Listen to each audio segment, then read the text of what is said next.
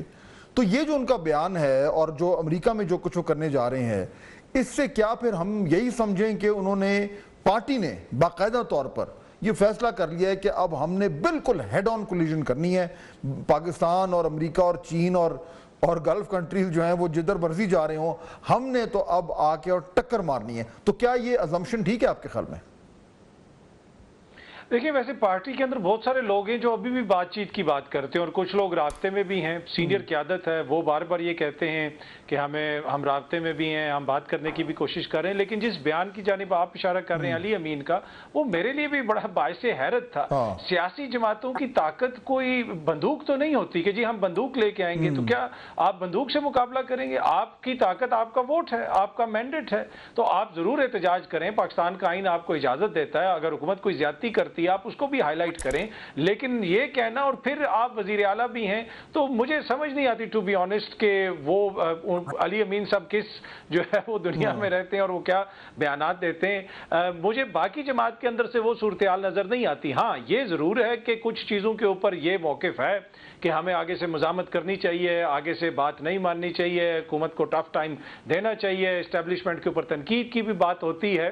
لیکن یہ بندوق والی بات یا اس قسم والی بات، یہ جو ہے نا مجھے لگتا ہے کہ یہ I don't know heat of the moment میں انہوں نے کہی یا ویسے کر دی. ویسے بھی دیکھیں نا ادھر ایک مزاج بھی رہا ہے ماضی کے اندر بھی، جو جماعتیں اپوزیشن میں ہوتی ہیں وہ یہ کہتی ہیں جی مزاحمت ہوگی تو مفاہمت ہوگی، ہم ان سے بات نہیں کریں گے، لانے والوں سے بات کریں گے. اب یہ عمران خان صاحب کی جب حکومت تھی تو ان کے اوپر سب سے الزام یہی تھا بڑا کہ وہ ہائی بریڈ ایک حکومت ہے اور ان کو جو لوگ لے کے آئے ہیں ہم ان سے بات کریں گے. اس وقت اپوزیشن یہ کہتی تھی، اس وقت عمران خان صاحب بھی یہ کہتے ہیں.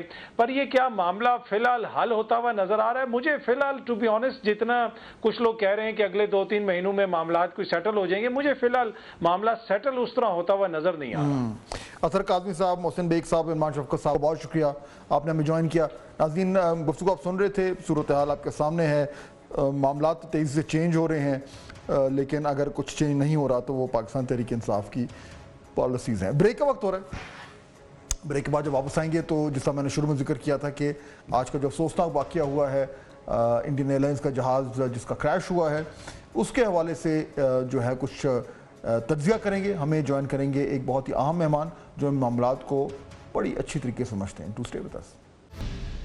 ناظرین بریک کے بعد خوش آمدید. آج جو پہلے بھی میں نے ذکر کیا کہ بہت ہی افسوسناک واقعہ احمد آباد انڈیا میں ایک بوئنگ ایئر کرافٹ کریش کیا، اور اب تک سننے میں یہ آ رہا ہے کہ تقریباً 242 لوگ تھے آن بورڈ. ان میں سے بھی کسی کی بھی سروائیو کرنے کے امکانات بہت ہی کم ہیں، ناممکن ہی سمجھیے. اس کے ساتھ ساتھ یہ بھی ایک بہت حد تک یہ امکانات ہیں کہ جہاں وہ جہاز کریش کیا نیچے گراؤنڈ پر، جس بلڈنگ کو اس نے ہٹ کیا وہاں بھی جو ہے وہ ہلاکتیں ہو سکتی ہیں. تو بہت ہی افسوسناک اور دل ہلا دینے والا واقعہ ہے. جب بھی جہاز کا کریش ہوتا ہے تو بہت سارے سوال اٹھتے ہیں. تشویش تو خیر ہوتی ہی ہے، نہ صرف اس ملک میں جہاں پہ سانحہ پیش آتا ہے بلکہ پوری دنیا میں. اور اس کے بعد پھر باقاعدہ طور پر اس کی انویسٹیگیشنز شروع ہوتی ہیں تاکہ معلوم کیا جائے کہ کیا وجہ تھی کہ وہ سانحہ پیش آیا، اور کس میں اگر اس میں غلطی تھی، جو کہ ظاہر بات ہے غلطی تو ہمیشہ ہوتی ہے جب کوئی اس طرح کا کوئی واقعہ پیش آئے، تو وہ باقاعدہ طور پر یہ تعین کیا جائے کہ کہاں غلطی ہوئی، کس سے ہوئی، کیوں ہوئی، اور اس کو آئندہ کے لیے کیسے فکس کیا جائے. اب یہاں بھی یہی ہوگا. مگر اب تک کیا معلومات سامنے آئی ہیں اور کیا سمجھ آ رہا ہے، اس پہ بات کرنے کے لیے ہمیں ایک بہت ہی اہم مہمان جوائن کر رہے ہیں. ان کی ایکسپرٹیز کے حوالے سے آج ہم یہ جاننے کی کوشش کریں گے کہ اب تک جو ہے وہ کیا تصویر سامنے آ رہی ہے. ایئر کوموڈر ریٹائرڈ خالد چشتی صاحب ہمیں جوائن کریں. پاکستان ایئر فورس کے اکمپلش پائلٹ، فائٹر پائلٹ تو ہیں ہی ہیں، لیکن اس کے ساتھ ساتھ ان کے پاس یہ ایڈڈ کوالیفیکیشن ہے کہ یہ جو ہے وہ ایئر سیفٹی کورس بھی کر چکے ہیں، اور ایئر ایکسیڈنٹس انویسٹیگیشن جو ہوتی ہے اس میں بھی ان کے پاس جو ہے وہ کوالیفیکیشن ہے. چشتی صاحب بہت شکریہ آپ کا. اب تک جو صورتحال تازہ ترین آپ کے سامنے ہے، بہت انفارمیشن اب جو ہے وہ سامنے آتی جا رہی ہے، تصویر کچھ حد تک کلیئر ہوتی جا رہی ہے. کیا نظر آ رہا ہے آپ کو تمام تر فوٹیجز کو دیکھ کے اور جو بھی انفارمیشن آئی ہے اس کو سامنے پرکھ کر ابھی تک آپ کیا بتا سکتے ہیں کہ کیا ہوا؟ بہت شکریہ اقبال صاحب مجھے انوائٹ کرنے کا. دیکھیے میں سول ایئر لائنرز پہ تو میرا ایکسپیرینس اس طرح نہیں ہے، سوائے کہ میں ایئرپورٹ پہ 4 سال رہا ہوں، لاہور ایئرپورٹ پہ ایز جنرل مینیجر. لیکن جن پائلٹ سے میں نے بات کی، میرے بہت سارے دوست جو ہے وہ 777 کے پائلٹس رہے ہیں، اور یہ 787 آلموسٹ قریب ہے اسی بوئنگ کمپنی کا ہی ہے. اور میری ابھی ایک دوست سے بات ہو رہی تھی جس کے کوئی 10,000 گھنٹے 777 پر ہے. اور یہ ہم آپس میں ڈسکشن میں یہ کنکلوڈ جو پریلیمنری جس کو ہم کہتے ہیں without proof without any data, ایک چیز جو پازیٹیو ہے وہ یہ ہے کہ وہ جو ٹیل اس کی جہاز کی ہے جس کے اندر بلیک باکس ہوتا ہے وہ اس بلڈنگ کے اوپر گرا ہوا نظر آ رہا ہے جو پرابلی ہاسٹل ہے، یہ building after the crash. That means ایک تو ٹیل انٹیکٹ ہے جس کے اندر بلیک باکس ہوتا ہے، جب یہ ریکور ہو جائے گا تو جلدی چیزیں آئیڈینٹیفائی کرنے میں مدد ملے گی. اپیرنٹلی جو ڈسکشن میری بہت سارے دوستوں کے ساتھ ہو رہی ہے اور بہت سارے ایئر لائن بھی اڑاتے رہے ہیں، وہ یہ ڈسکشن ہو رہی ہے کہ یہ جہاز نارملی، میں پہلے آپ کے ویورز کو تھوڑا سا ایکسپلین کر دیتا ہوں کہ یہ جہاز جب ٹیک آف کرتا ہے تو اس کا سیکوینس کیا ہوتا ہے. جب یہ ٹیک آف کرتا ہے اراؤنڈ 300 کلومیٹر کے درمیان، جب یہ لفٹ آف کرتا ہے اس کو کہتے ہیں V1 سپیڈ. V1 کا مطلب ہوتا ہے کہ جو روٹیٹ کرنا ہے، یا VR کہتے ہیں اس کو، تھوڑی دیر بعد روٹیشن کی سپیڈ آ جاتی ہے. جب V1 سپیڈ کا مطلب یہ ہوتا ہے کہ جہاز میں اب جو مرضی خرابی ہو جائے، ایک انجن بھی بند ہو جائے تو پائلٹ نے ٹیک آف کرنا ہی کرنا ہے. اور جہاز ایک انجن کے ساتھ بھی فلی کیپیبل ہوتا ہے کہ وہ ٹیک آف کرے. اس صورت میں کیونکہ جہاز کا لیفٹ رائٹ یو ہوتا ہے جو سوئنگ کرتا ہے، تھوڑا سا نوز ہلتی ہے، وہ نظر نہیں آ رہا، پرفیکٹ ٹیک آف ہو رہا ہے. جو مجھے ویڈیو دیکھ کے حیرت ہو رہی ہے وہ پہلے بھی ہو رہی تھی، میں آپ سے تھوڑی دیر پہلے بھی بات کر رہا تھا کہ دیکھیے جو لینڈنگ گیئرز ہیں، جو پہیے جس کو ہم کہتے ہیں سمپل جو جہاز کے ویلز ہیں، وہ فوراً اوپر چلے جاتے ہیں. 200-300 فٹ ٹیک آف کے فوراً بعد پہیے اندر چلے جاتے ہیں، یعنی پائلٹ کو سلیکٹ کرنے ہوتے ہیں ویلز ان. وہ نہیں ہوئے. جب یہ جہاز کو 700-800 فٹ تک چلا گیا ہوا پہیے، جو لینڈنگ گیئرز جو ہیں وہ ابھی بھی باہر ہیں. یہ بڑی اسٹرینج بات ہے. اور جو ایک اور جو ڈسپیرٹی ہے جو اگینسٹ جاتی ہے ایک نارمل سیفٹی کے، وہ ہے فلیپس. فلیپس وہ ایکسٹینڈڈ ایک چھوٹا سا ونگ کہہ لیں یا ایک پرو کا ایک ایکسٹینڈڈ پورشن ہوتا ہے، ونگز کے پیچھے کی طرف ہوتا ہے، وہ ایکسٹینڈ کرتا ہے باہر کی طرف to give extra lift to the aircraft. کیونکہ ٹیک آف بہت ہیوی ہوتا ہے، فیول فل ہوتا ہے، سواریاں فل ہوتی ہیں، اور اس پہ جہاز کو ایکسٹرا لفٹ چاہیے ہوتی ہے ٹیک آف کے بعد. تو لفٹ کے لیے فلیپس باہر نکالے جاتے ہیں تاکہ ایکسٹرا لفٹ ملے. اور یہ فلیپس جو میں عرض کر رہا ہوں وہ 3000 فٹ پر جا کر اوپر کیے جاتے ہیں اپروکسیمیٹلی. میں صرف ڈسکشن کے پوائنٹ سے، یعنی پہیے 200-300 فٹ پر اٹھا لیے جاتے ہیں تاکہ ڈریگ کم ہو جائے اور لفٹ بڑھے. پاورفل رکھی جاتی ہے، پھر 2-2500 فٹ پر جا کے پاور تھوڑی سی ایڈجسٹ کی جاتی ہے، اور 3000 فٹ پر جا کر زمین سے آہستہ آہستہ فلیپس کو اٹھایا جاتا ہے. اس جہاز میں تقریباً 15 سے 20 ڈگری فلیپس نیچے رکھے جاتے ہیں جو ایکسٹینڈ کرتے ہیں لفٹ دینے کے لیے. جب یہ جہاز 3000 فٹ جاتا ہے تو لفٹ کے گریجولی وہ فلیپس اوپر اٹھائے جاتے ہیں. یہ نہیں ہوتا کہ ون گو میں آپ 20 ڈگری فلیپس کو اوپر کر دیں، یعنی آپ اگر 20 ڈگری ہے تو پھر 15 کریں گے، پھر 10 کریں گے، پھر 5 کریں گے، تاکہ نہ تو جرک آئے نہ لفٹ ایک دم ڈراپ ہو.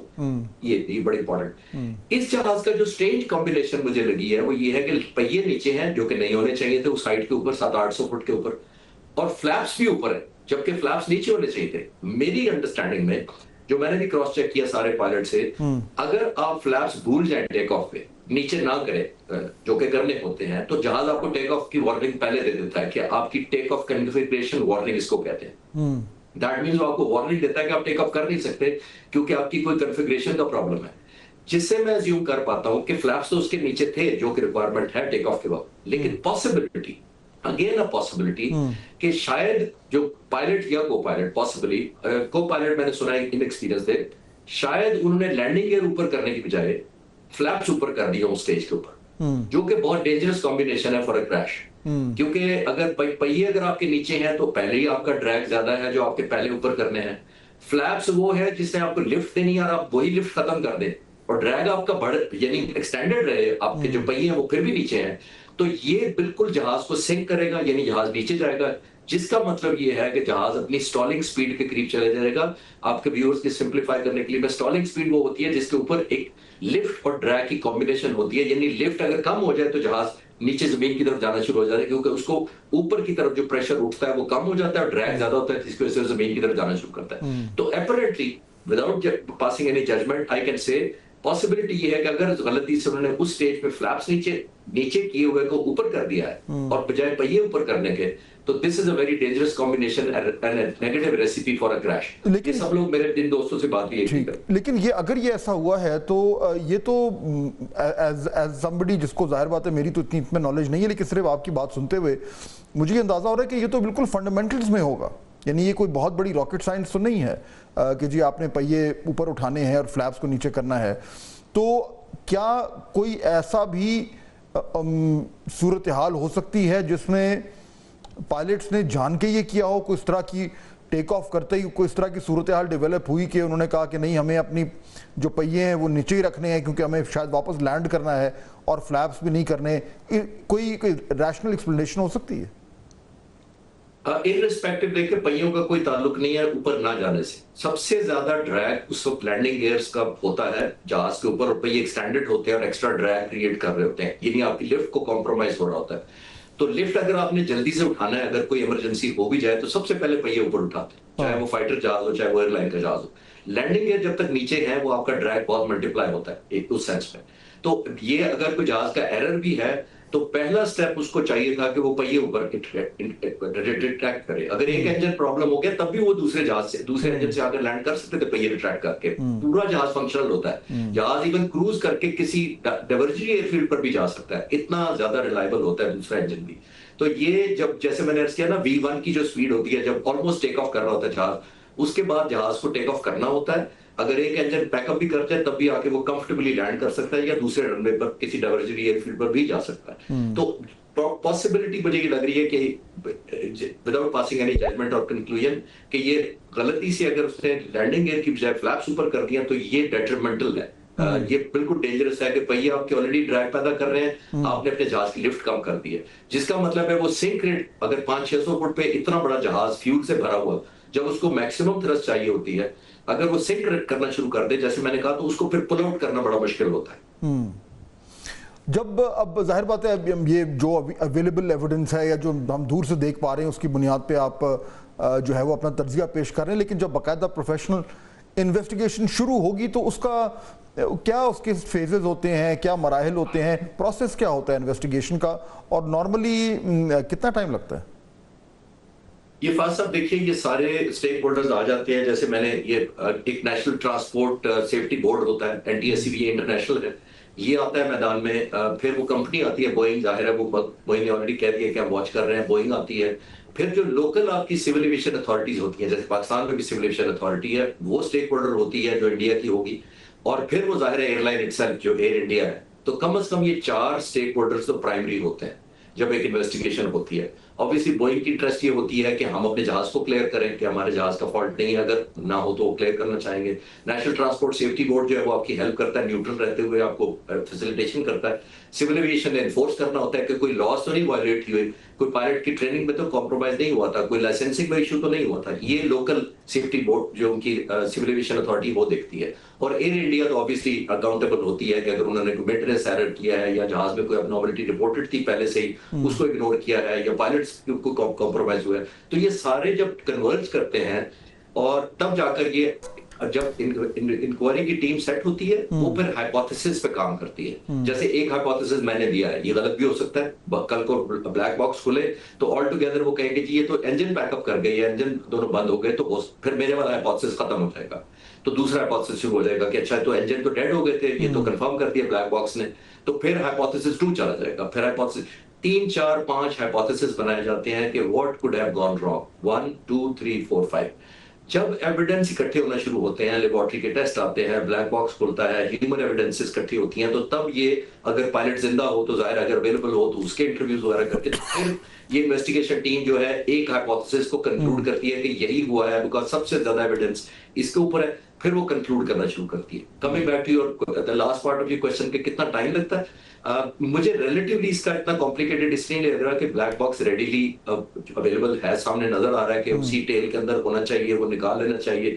اس کی ڈی کوڈنگ میں ٹائم لگتا ہے, وہ لوکلی نہیں ہوتا کہ کل آپ ٹیپ ریوائنڈ کریں گے تو کل صبح سارا سن لیں گے. اس کے اسپیشلسٹ ہوتے ہیں, وہ بلیک باکس جاتا ہے, پھر اس کی انٹرپریٹیشن ہوتی ہے, پھر اس کا پورا ڈیٹا ڈی کوڈ کیا جاتا ہے, اس پہ ٹائم لگتا ہے. کچھ 3 to 6 months ایوریج ٹائم ہوتا ہے. پاسبلٹی بہت زیادہ, کچھ انکوائریز میں بہت ایکسٹینڈ بھی ہوا ہے اور کچھ 6 مہینے سے پہلے بھی پتہ لگ گیا انکوائری کا عام طور پہ, جب تک فائنل کنکلوژن ہوتا ہے. کوموڈو خالد چشتی صاحب, بہت شکریہ ہمیں جوائن کرنے کے. ناظرین, بڑی ڈیٹیل سے آپ نے ان کا تجزیہ سنا, بہت ہی افسوسناک یہ سانحہ پیش آیا ہے, اور ظاہر بات ہے کہ اب جس طرح کوموڈو صاحب کہہ رہے تھے کہ اس کی جو انویسٹیگیشنز ہیں اس میں زیادہ پرابلم ہونا نہیں چاہیے معلوم کرنے کو کہ ایگزیکٹلی یہ کریش کیوں پیش آیا. آج کا پروگرام کا وقت ختم ہوتا ہے, آپ سے اگلے ہفتے ملاقات ہوگی انشاءاللہ. اللہ حافظ.